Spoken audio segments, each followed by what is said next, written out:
Thank you for being an incredible supporter of the 10X podcast group, the home of the skillful art of manipulation. We're thrilled to have you as part of our growing community. If you haven't already, we'd love for you to follow us on your favorite podcast platform. Your likes and comments mean the world to us and help us reach a wider audience with our stories. Plus, with new episodes released every day, your feedback plays a vital role in shaping what we create. It truly makes a difference. Your loyalty and enthusiasm fuel our passion for crafting gripping tales, and we're so grateful for your support. Today, we're excited to present The Identity Surgeon, a story that promises to keep you on the edge of your seat. Let's dive into this thrilling narrative together. Chapter 1. The Price of a Face. The first rule of my practice: no questions.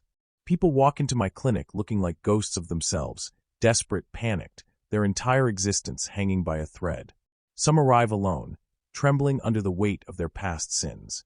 Others have handlers, silent men with gun-shaped bulges under their jackets, watching my every move like I might slit their boss's throat mid-procedure. They don't know that I don't need a scalpel for that. A well-placed word, the right suggestion, and I can make a man destroy himself.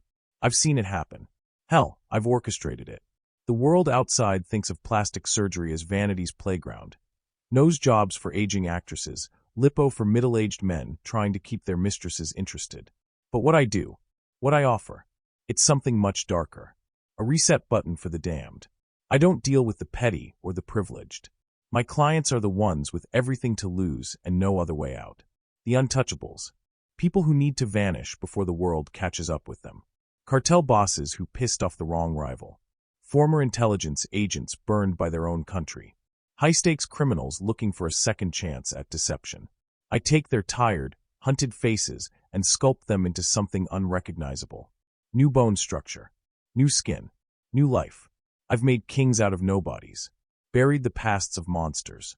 Created walking, breathing ghosts. And in return, I get silence. They don't talk about me, and I don't ask about them. But every now and then, a client walks in who shifts the air, who disrupts the delicate balance of the world I've built. She entered without knocking. A woman like that. I should have seen her coming. A threat that announces itself so boldly isn't one to be ignored. No disguise, no hesitation. She strolled into my office like she belonged there, like she owned the very ground I stood on. Everything about her screamed control. Her platinum blonde hair, slicked back so tight it might as well have been glued to her skull. Her high cheekbones, chiseled and shadowed like they were carved from ice. But it was her eyes that got me. Two empty wells, like glass marbles with nothing behind them. I'd seen the dead-eyed stares of killers, but hers? Hers were different. Hers didn't need a blade or a bullet to do damage. She reached into her sleek black coat and pulled out a single photograph, setting it on my desk with slow, deliberate fingers. I didn't touch it right away. I knew better than to react. She wanted something from me, and I wanted to know how much it would cost her. Then I looked down. My own face stared back at me. Perfectly captured, high resolution, down to the faint scar on my right eyebrow. The one I got in med school after a bar fight I barely remember. The lighting was too good for it to be some stolen security footage. This was recent. Personal. Someone had been watching me, getting close enough to see the details that no one else noticed.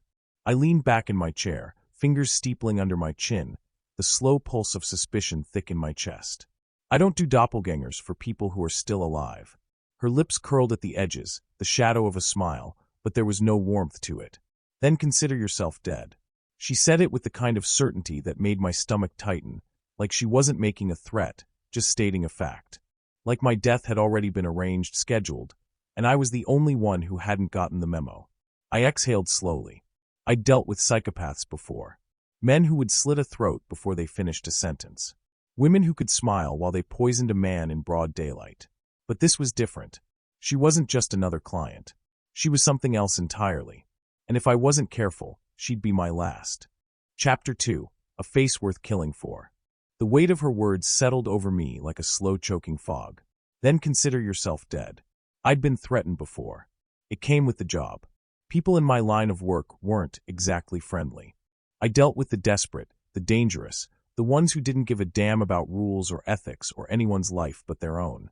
I'd had a cartel enforcer break 3 of my fingers because his boss wanted a refund.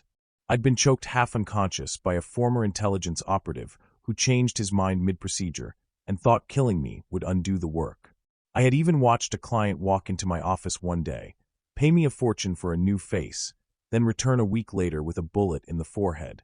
His unfinished transformation a grotesque reminder that some ghosts refused to stay buried. But this woman? She wasn't making a threat. She was making a statement. I studied her, my mind already peeling back layers, searching for weaknesses. Everyone had them. A tell, a nervous tick, something that would let me know where to push, how to turn the tables. But she just stood there, still as a statue, completely unbothered. Like she had all the time in the world, and I was just another pawn she was moving across the board. I forced myself to stay relaxed, reaching for my whiskey glass, as if this was just another Tuesday. I took a slow sip, letting the burn of alcohol slide down my throat before speaking. People usually pay me to make them disappear, not to become me. Her expression didn't change. I'm not people. She slid into the chair across from me, crossing one leg over the other in a slow, elegant motion. Everything about her screamed control, tight, surgical control, the kind that didn't break easily. I leaned back, pretending her presence didn't set every nerve in my body on edge. You came all this way to steal my face. She tilted her head slightly, as if considering the question. I came all this way to take something valuable. It just so happens that it's attached to your skull. Charming. I set my glass down and tapped a finger on my desk, the rhythmic sound the only thing filling the silence between us. I don't take custom requests. If you want someone who looks like me, find a cheaper surgeon and a good makeup artist. You're misunderstanding the situation, doctor. Her voice was smooth, effortless, like she'd rehearsed this conversation 100 times in her head. I don't want someone who looks like you. I want you. A slow, icy drip of realization slid down my spine. She wasn't here for a surgery. She wasn't here to bargain or negotiate. She was here because, for whatever reason, I was the one being replaced. I let that thought sink in, let it coil around my brain like a slow-spreading poison. That's a hell of an offer, I said, my voice deliberately casual. But I happen to like my face right where it is. That's unfortunate. She sighed, as if genuinely disappointed. It would have been easier if you were cooperative. Her fingers traced the armrest of the chair, lazy and deliberate. A silent warning. I had two choices. I could try to talk my way out of this, stall, manipulate, figure out what she wanted and how to use it against her. Or I could act first, take control before she did. The problem? She already had control.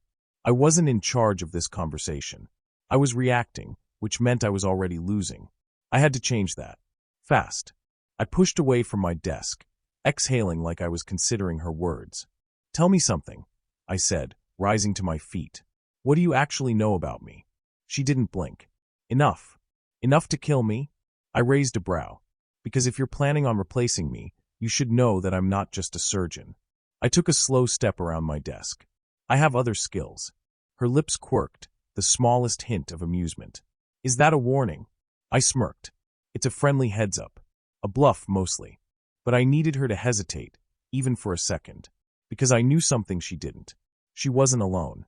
I hadn't seen them at first, but I had felt them. The faint shift of air behind the one-way mirror, the barely there vibration of footsteps in my hallway. She had backup, waiting for her cue. Professionals, by the sound of it, no sloppy movement, no unnecessary noise. I was being played, boxed in. But I had one advantage. This was my clinic. I knew every inch of this building. The panic button under my desk, the scalpel hidden inside my sleeve, the security feed running in the background that told me exactly where her men were stationed. She thought I was the target, but I was about to remind her that a good surgeon knows exactly where to cut. I let the tension hang between us for a second longer, then reached for the bottle of whiskey on my desk. With deliberate ease, I poured another glass, slid it across to her. Drink. She smiled, the first genuine one since she arrived. You're trying to buy time. I smiled back. You caught me. She took the glass, swirling the liquid inside. Time won't help you, doctor. She wasn't wrong. But I wasn't trying to buy time. I was waiting for the moment she brought the glass to her lips. The moment she blinked. The moment she looked away. And when she did, that's when I'd make my move.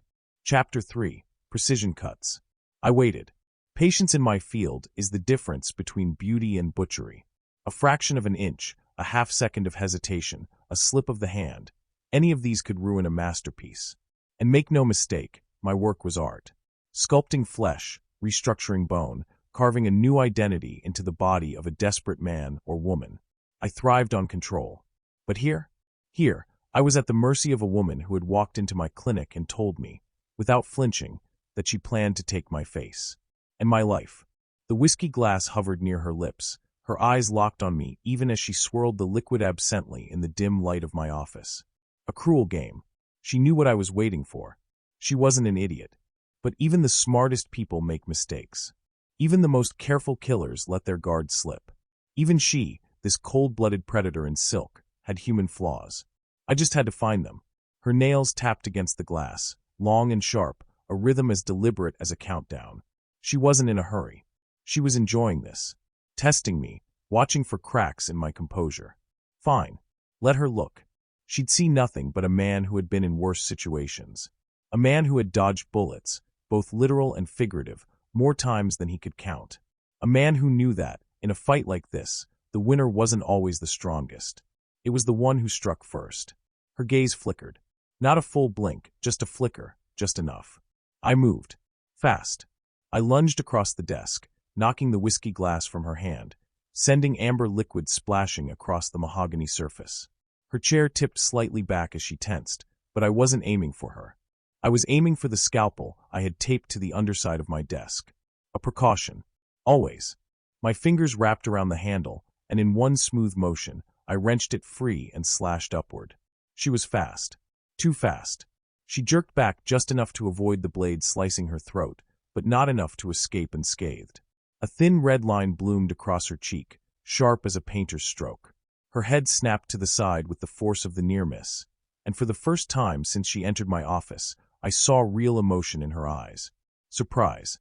Just for a second. Then the mask slid back into place. She licked the blood from her lip where a drop had splattered. Then, calmly, without flinching, she reached into her coat. I dove sideways. The moment I saw her fingers move, I knew what she was reaching for. Gun. Knife? Didn't matter. If I let her pull it, I was dead. I threw myself toward the floor, knocking over my chair in the process. Wood splintered as a bullet punched through it. Not a silencer shot, not suppressed. Loud. Deliberate. She didn't care who heard. I rolled, keeping low, my mind already mapping the room. I knew every inch of this office, every angle, every piece of furniture. The second shot shattered a glass cabinet to my left, shards raining down, catching the light. She was still by the desk. Good. I had the advantage now. Because she was used to hunting prey. And I wasn't prey. I yanked open a lower drawer, grabbing a surgical clamp. Not a weapon in the traditional sense, but enough of a distraction. Then I launched it at her face. A cheap trick, but effective. She flinched, and that was all I needed. I surged forward, gripping her wrist before she could fire again. The gun went off between us, deafening at close range. The bullet went wide, embedding into the floor. I twisted her arm, forcing the weapon down, and drove my knee into her gut. She grunted, but barely. Tough. Fine. So was I.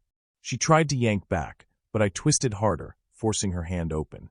The gun clattered to the floor. She went for my throat next, bare hands, all precision and fury, but I was ready. I caught her wrist mid-swing, twisting it behind her back in a practiced move. I pressed my forearm against the back of her neck, shoving her against the desk. "You're quick," I muttered against her ear. "But you made a mistake." She didn't fight, not immediately. Just breathed slowly, controlled. Calculating. Then she laughed. A soft chuckle at first, then a full, amused sound, like I had just told a joke she actually liked. I didn't loosen my grip. "Something funny? You think you've won?" she murmured. "That's adorable." The moment she said it, I knew something was wrong. The hairs on the back of my neck stood up. A prickle of warning. Then I heard it. A whisper of movement behind me. My instincts screamed. Too late. Something slammed into the back of my skull, a blunt force, hard and unforgiving.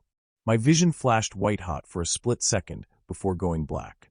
The last thing I felt was the sensation of my knees giving out beneath me, and the last thing I heard was her voice, soft, patient. "You should have taken the drink, doctor." Then, darkness. Chapter 4, Beneath the Scalpel. Pain was the first thing I registered. A deep, pounding throb at the base of my skull, radiating outward in dull waves. A headache with the force of a hammer, pressing into my brain like it wanted to crack open my skull. The second thing I noticed was the cold. Not the kind of cold you get from air conditioning or a draft creeping under a door. This was different. This was metallic. Sterile. The kind of cold that clung to my skin, seeped into my bones. The unmistakable chill of a surgical table. I forced my eyes open, blinking against the blinding overhead light. My vision swam for a moment, shadows shifting at the edges. My limbs felt heavy, wrong, like they weren't entirely mine anymore. Then it hit me. I couldn't move. A thick strap cut across my chest, pressing me against the table. Another pinned my arms at my sides, snug against my skin. My wrists and ankles were restrained separately, the leather biting into my flesh. Panic threatened to surge up my throat, but I swallowed it down. I took slow, measured breaths. Think, assess, plan. I turned my head as much as I could, scanning my surroundings. I was in my own goddamn operating room. The irony wasn't lost on me. The same place where I had carved new lives into criminals and fugitives was now my own prison. The stainless steel surgical tools gleamed under the fluorescent lights, neatly arranged on a tray beside me. I knew them all intimately: scalpels, bone saws, retractors. Instruments I had wielded with absolute precision. I wasn't the surgeon now. I was the patient, and I knew exactly what that meant. A quiet shuffle of movement made me snap my head to the side. She was there. The woman who had walked into my office with my face in a photograph. The woman who had told me, without hesitation, that I was as good as dead. She stood near the counter, rolling up the sleeves of her silk blouse like this was just another day at the office. Like she hadn't just knocked me unconscious, dragged me here, and strapped me to my own goddamn table. A fresh cut lined her cheek, where my scalpel had grazed her earlier. She hadn't cleaned it, hadn't even bothered to cover it up, because she wanted me to see it, to remember. "You're awake," she said casually, turning to face me. Her voice was smooth, completely unbothered, as if we were about to have a polite conversation over dinner instead of this. I tested the restraints, flexing my wrists slightly. No give. Whoever had tied me down had done it well. Professional. Impressive, I said, keeping my tone even. Most people have to pay extra for this kind of treatment. She smirked. Consider it a complimentary service. I let my head fall back against the table, exhaling slowly. Let me guess. This is the part where you tell me your big plan? Why you need my face so badly? She tilted her head slightly, amusement flickering in her cold eyes. Do you actually want to know, or are you just buying time? Can it be both? She chuckled, stepping closer. Fine, since you're so curious. She picked up one of my scalpels, twirling it between her fingers like a magician performing a trick. The movement was practiced, precise. She knew what she was doing. She wasn't just some hit woman or a hired gun. She wasn't just muscle. She had training. And that meant I was dealing with something much, much worse than I had originally thought. She ran the tip of the scalpel lightly across my forearm, not enough to cut, just enough to make me feel the edge of the blade. Testing me, watching for my reaction. I gave her nothing. You built quite a reputation for yourself, doctor, she mused, pressing the blade a little harder. Changing faces, erasing lives, playing God. I didn't respond. She leaned in, lowering her voice to a near whisper. But even God doesn't get to stay in power forever. I felt the blade press against my skin, a slow, deliberate drag. Not enough to break, just enough to remind me that she could.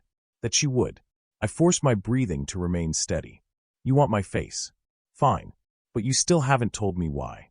She tapped the scalpel against her palm, considering. Then she smiled. It's not your face I need, she said. It's your life.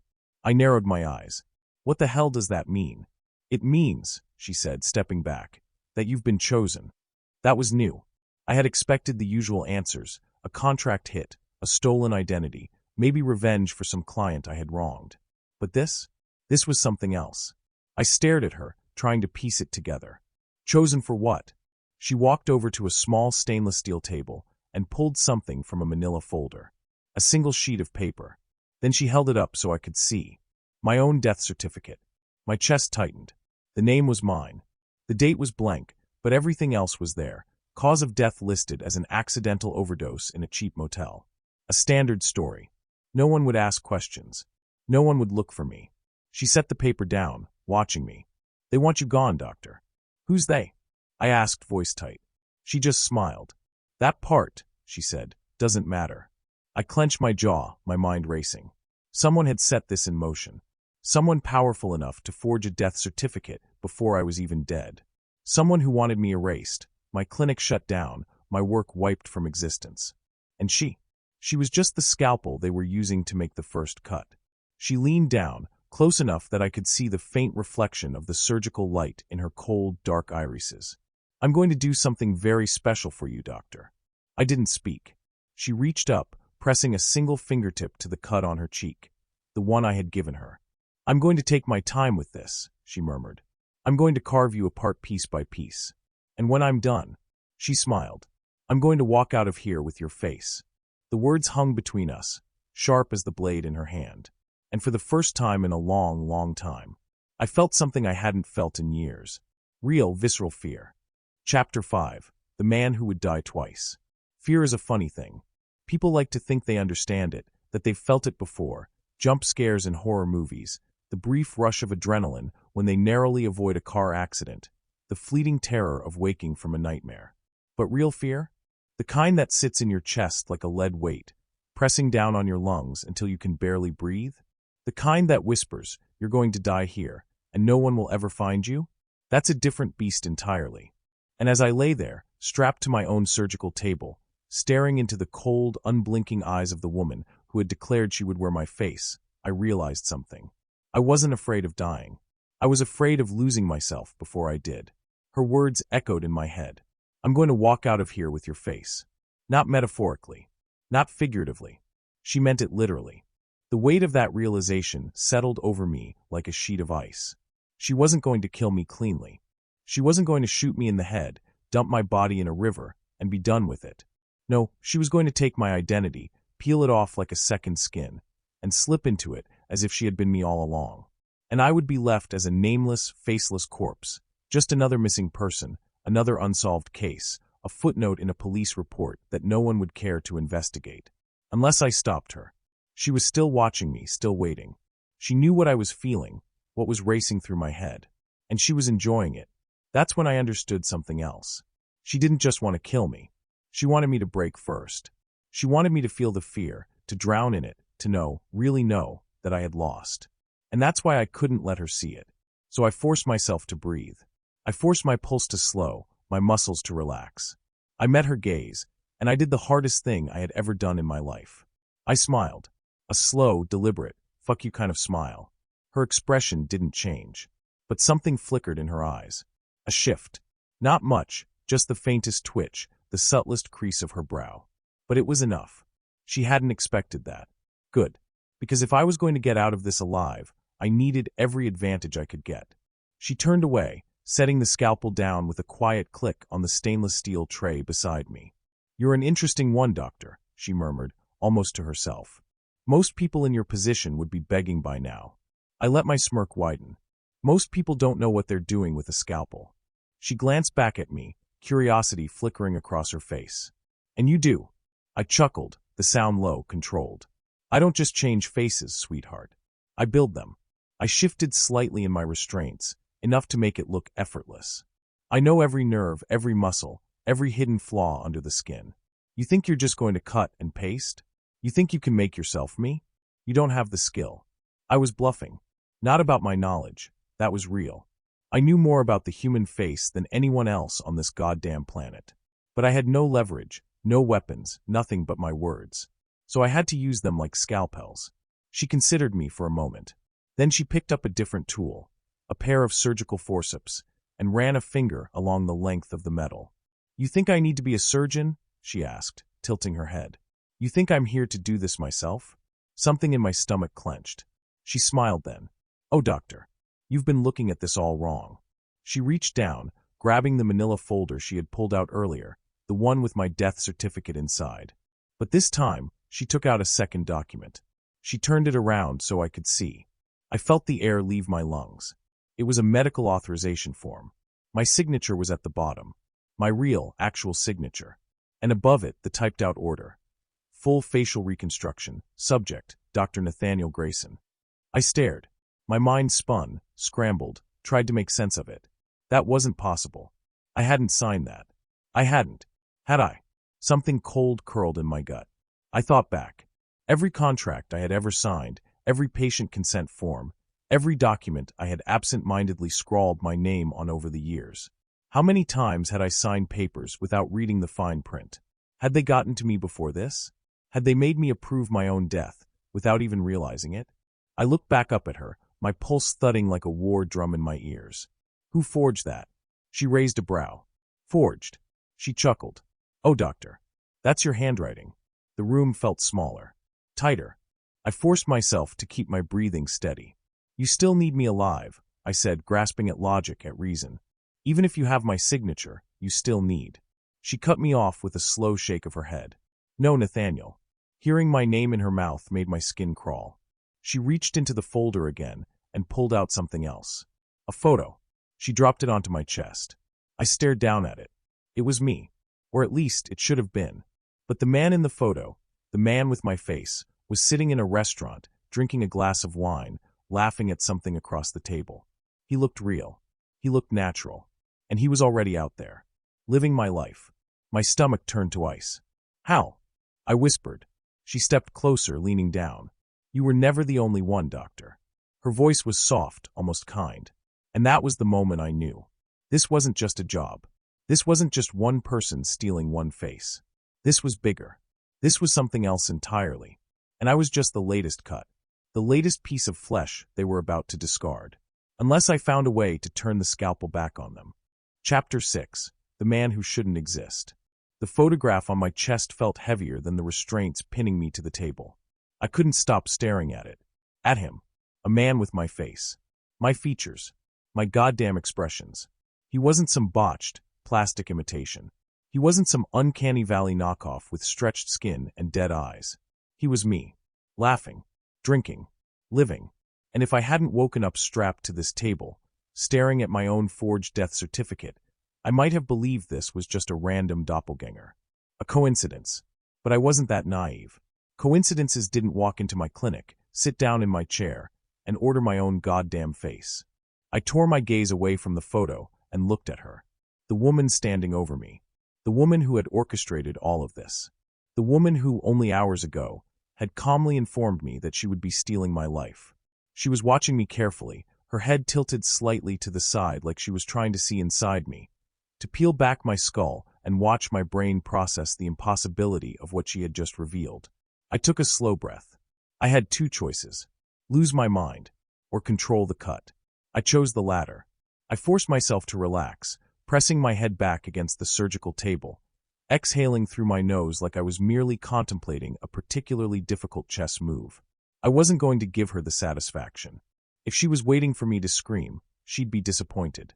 Impressive, I said, my voice steady. Really? I'll admit, I didn't see this coming. She arched a brow, amused. Didn't you? I gave her a lazy smile. Oh, I knew something was off the second you walked into my office. But this. I gestured toward the photo on my chest, as much as the restraints would allow.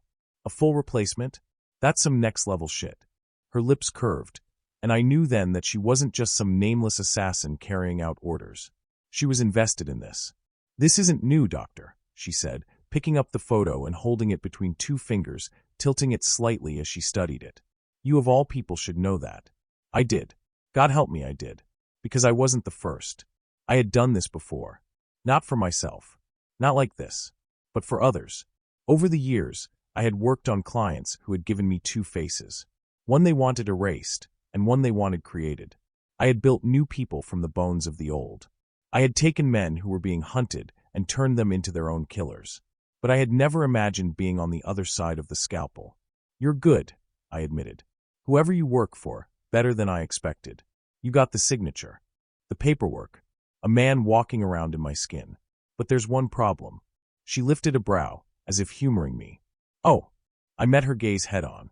You're wasting your time. That actually made her pause. For the first time since she had strapped me down, her expression flickered. Not uncertainty, not fear, but something close to curiosity. I pressed the advantage. You think you can replace me? I continued. Fine. I've seen it done. I've done it myself. But here's the thing. I leaned my head to the side, the closest I could get to a casual shrug. You don't actually understand what you're copying. She tilted her head slightly, still watching. And what exactly do you think we're missing? I smiled. The small details. She said nothing. I pushed harder. You see, changing a face isn't enough. You can carve new cheekbones, alter the jawline, even mimic the voice. But what you can't fake, the things that make someone who they are. I watched her closely now, searching for any sign that I was getting under her skin. You can steal my signature, but you can't steal the way I think, the way I react, the things I know that you never will. I smirked. You put a man out there with my face, but you just set him up to fail. Because sooner or later, someone is going to realize, I lowered my voice to a near whisper, that he isn't me. Silence stretched between us. Then slowly she smiled.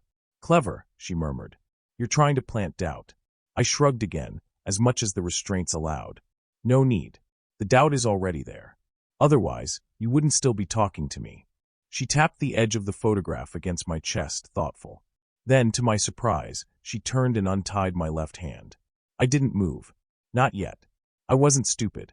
She had just changed the game. The restraints were psychological. Full paralysis makes the brain weak.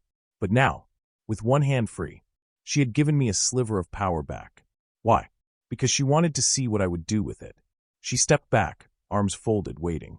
And I knew right then that this was a test. Did I passively accept my fate? Or did I play their game? My fingers curled. I had been underestimating her. She wasn't just here to kill me. She was enjoying this. I had been thinking in terms of escape, survival, a desperate attempt to get out of this alive. But that wasn't how you won a game like this. To win, I had to become part of the system. To think like them. My pulse slowed. My breathing steadied. I relaxed my hand, tapping my fingers absently against the cold steel table. Then I turned my head toward her, really studying her. She met my gaze, and I saw the faintest flicker of approval. Because I had just switched tactics. I wasn't the panicked victim anymore. I was playing along. That's what she wanted. And that's what would keep me alive. For now. Chapter 7, The Surgeon's Final Cut. I flexed my free hand slowly, feeling the weight of it, the rush of blood through my fingertips. The contrast was stark. One hand still strapped down, the other suddenly liberated. She was watching me, waiting. I knew what this was. A test. A game. She wanted to see what I would do now that I had a sliver of freedom. Would I attack? Would I beg? Would I make a desperate, foolish attempt to escape? But I wasn't desperate. Not yet. I curled my fingers into a fist, then relaxed them again. I needed to play this carefully. Surgically.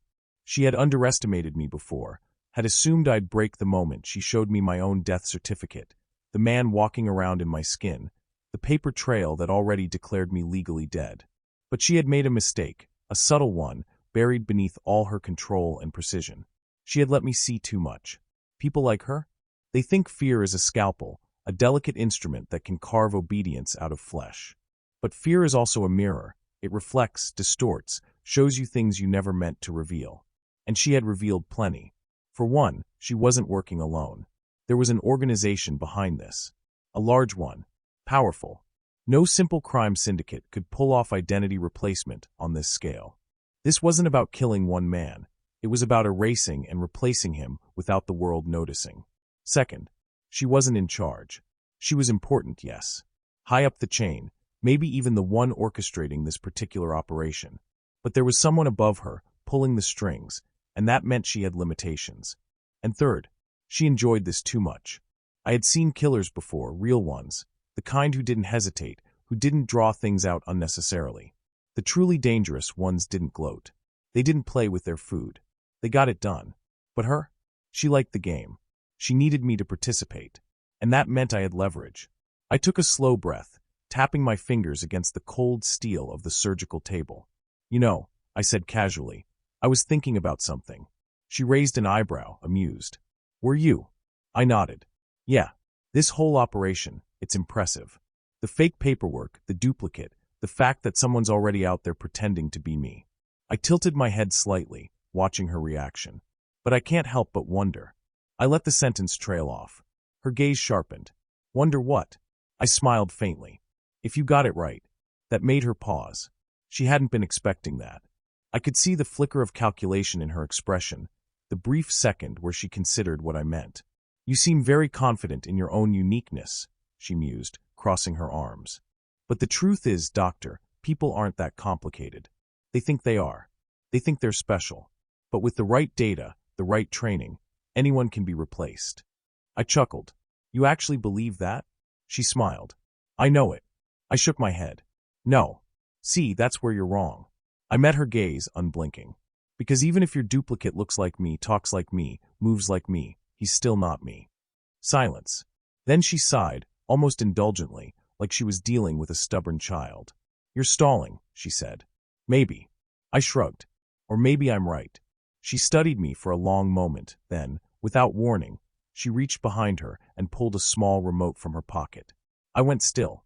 She pressed a button, and suddenly, a flat-screen monitor on the far wall flickered to life. A live feed. At first, I didn't know what I was looking at. Then my breath caught in my throat. It was him, the man wearing my face, sitting in my office, drinking from my whiskey glass, living my goddamn life.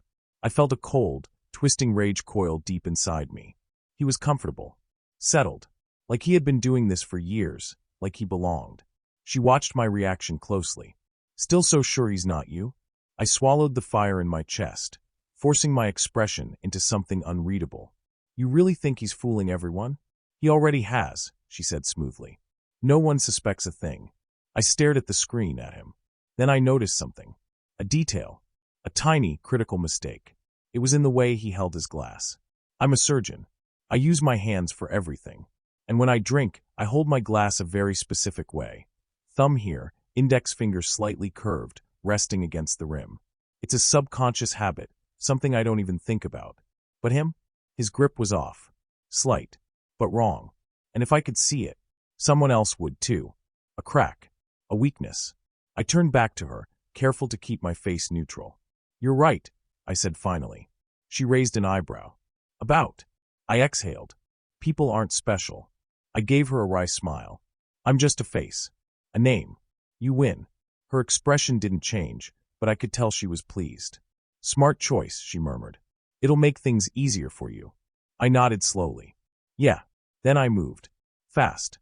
I wasn't aiming for her. Not directly.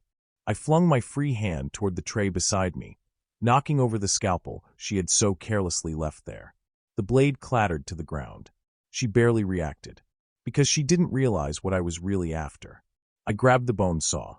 The second my fingers wrapped around the handle, I yanked. She moved, but not fast enough.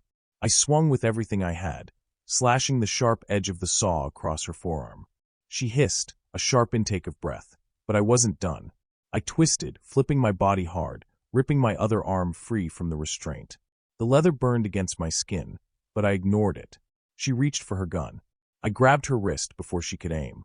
She grunted, trying to twist out of my grip, but I used my weight to slam her into the tray of instruments.